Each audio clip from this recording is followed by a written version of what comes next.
Subscribe to our channel by clicking the subscribe button. Click the bell button and enjoy the latest uploads from our channel. Section D, question number 23. It is commonly observed that parents feel embarrassed to discuss freely with their adolescent children about sexuality and reproduction. The result of this parental inhibition is that the children go astray sometimes. Explain the reasons that you feel are behind such embarrassments among some parents to freely discuss such issues with their growing children. By taking one example of a local plant and animal, how would you help these parents to overcome such inhibitions about reproduction and sexuality? क्यों करते हैं parents feel embarrassed?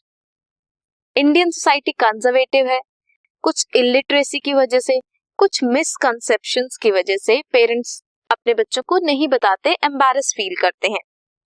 Parents should behave like friends to their adolescent child to make them their child feel comfortable. अपने बच्चों को comfortable feel कराना चाहिए, friendly उनके साथ बिहेव करना चाहिए, शेयर करने चाहिए उनके doubts and problems with them. Parents should educate them about different reproductive aspects, sexual practices and adolescent changes. क्या-क्या physical change आते हैं. By taking an example of male honeybee and orchid ophidius flower, it is evident that sexual attraction is a natural phenomenon. Honeybee attract होती है towards ophidius flower and assume करती है one of its petal as its female partner. Undergo करती है pseudo copulation. Pseudo is false copulation or mating.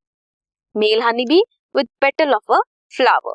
ये show करती है that sexuality is a natural phenomena. Parents can discuss reproductive organ, gamete formation, fertilization and sexual behavior with their adolescent children. This was question number 23.